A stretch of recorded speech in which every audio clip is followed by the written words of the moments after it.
com os nossos corações preparados, nós vamos dar início ao nosso estudo, a continuar o nosso estudo acerca do Evangelho de São Mateus. Mas, claro, antes disso, quero fazer um convite a você que ainda não visitou as nossas redes sociais para dar uma passada por lá, ou, se perdeu um dos nossos programas, pode acessar o YouTube da TV Aparecida e, através da hashtag Jornada Bíblica, você pode encontrar um programa que deixou de assistir ou assistir um programa que você tem curiosidade de aprender um pouco mais, sozinho, com a sua comunidade ou com a sua família.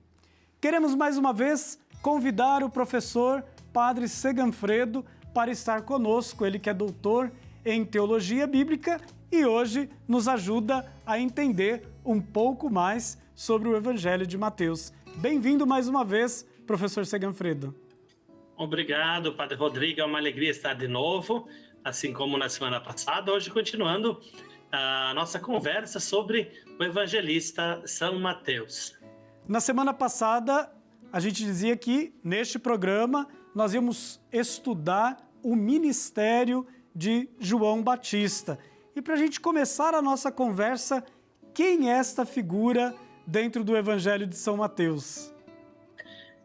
Então, a figura de João, o Batizador, João Batista, ela está presente nos 4 evangelhos, né? Depois, claro, se nós formos olhar cada um dos 4 evangelhos, então nós encontraremos características próprias de cada um deles.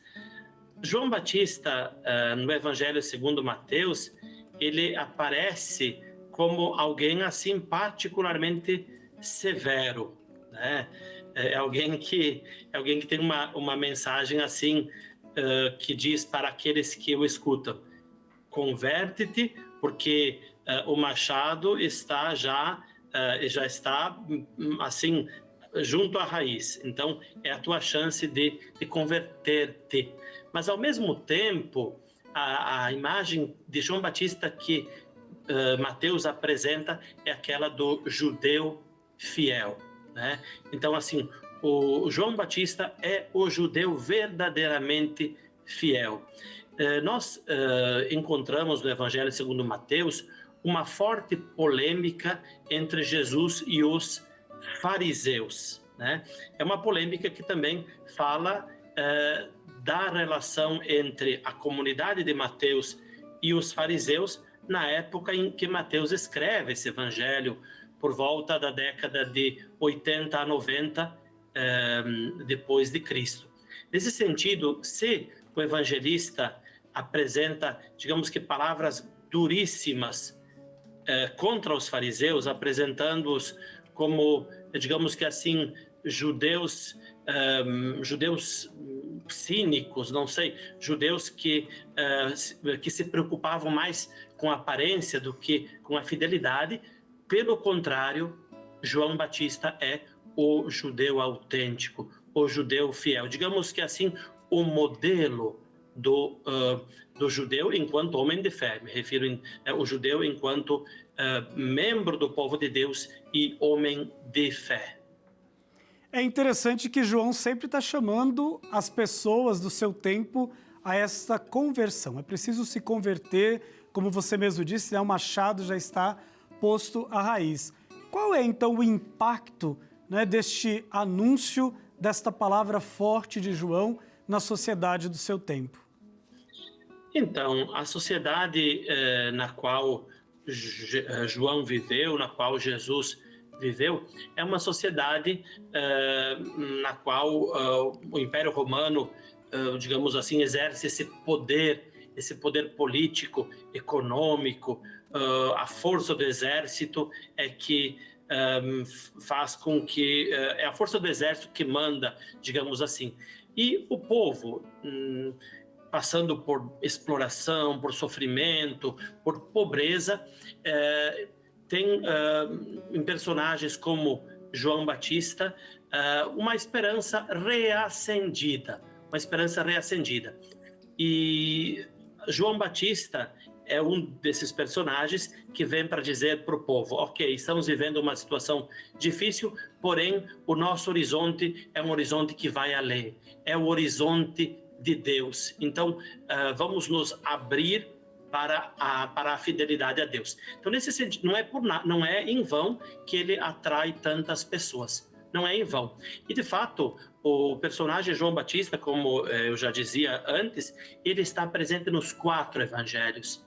Se ele tivesse sido um personagem com pouco impacto, ele teria talvez aparecido em alguma página de um dos evangelhos, mas não. Ele é um personagem central em cada um dos 4 evangelhos. Portanto, o impacto dele foi muito forte naquela sociedade e foi particularmente importante também entre os seguidores de Jesus. Tanto é verdade que, como eu repito, ele está presente em modo tão importante nos 4 evangelhos. Tem uma frase muito interessante no Evangelho de Mateus que diz assim: eu batizo com água, mas aquele que vem depois de mim os batizará, né? É mais forte do que eu. Não sou digno nem de tirar ou de desatar as suas sandálias. O que nós podemos retirar e beber desta palavra que João Batista dirige no seu tempo aos seus mais próximos? Então, Rodrigo, quando eu escuto essas palavras, eu lembro sempre do meu professor de evangelhos sinóticos, quando eu comecei a estudar os evangelhos e me apaixonei por esses escritos. Era um dominicano chamado Luca de Santis, na Itália, e falando justamente dessa passagem, ele lembrava que, digamos assim, na noite de núpcias, quando o noivo e a noiva, então, chegavam ao seu leito nupcial, o escravo era aquele que devia, o servo era aquele que devia desamarrar a correia das sandálias do seu senhor, para que então ele subisse ao leito matrimonial. E vejam só, quando João Batista diz que ele não é digno nem de desamarrar, de desatar a correia das sandálias, de fato, ele sublinha o quão especial, o quão grande, o quão digno de atenção é aquele que então está por vir, né? O Messias. E ao mesmo tempo, então sublinha, tem, digamos que também por trás, até uma linguagem nupcial, no sentido de que apresenta então a comunidade dos seguidores de Jesus, de certo modo, como também a esposa do Messias. Mas, assim, em um modo assim, digamos, como atualização, eu creio que para todos os tempos, a atitude de João Batista é uma atitude que serve de exemplo para nós. Sobretudo, vejam só, na nossa igreja, nas nossas comunidades, nós temos tantos ministérios. E algumas vezes nós queremos utilizar os nossos ministérios para aparecer, para dizer que nós temos importância na comunidade. E, nesse sentido, João Batista, no momento em que ele diz: eu não sou digno nem de desamarrar a correia das sandálias, ou no momento, então, que ele diz, numa outra passagem, ele deve crescer e eu devo diminuir. Eu creio que aqui, nessas palavras, nessas atitudes de São João Batista, cada um de nós, com o ministério que nós vivemos, cada um com o seu ministério, podemos tirar uma mensagem muito importante. O ministério que nós vivemos na comunidade, seja o bispo, seja o padre, seja os ministros extraordinários da Sagrada Eucaristia, seja as diversas pastorais, nós estamos aqui para anunciar a mensagem e a salvação que é trazida por Jesus. João Batista, repito, serve um modelo para todos nós na vivência do nosso ou dos nossos ministérios. É interessante também que Jesus ele se apresenta a João para ser batizado. Como se dá isto? Olha, veja só como aqui também, da parte de Jesus, ele se apresenta para ser batizado e João, diante da presença de Jesus, né? Esse que ele disse que não era digno de desamarrar as sandálias, quando Jesus se apresenta, diz, mas como assim, né? Como assim? E Jesus diz, não, é preciso que deixemos que toda a justiça se cumpra. Eu creio que a grande mensagem aqui, Padre Rodrigo e todos vocês que estão nos acompanhando, é que o evangelista Mateus, né, ele sublinha que Jesus está em plena continuidade com as Escrituras de Israel. Jesus não vem para inaugurar uma fase a partir da qual as fases anteriores perdem o seu valor. Muito pelo contrário.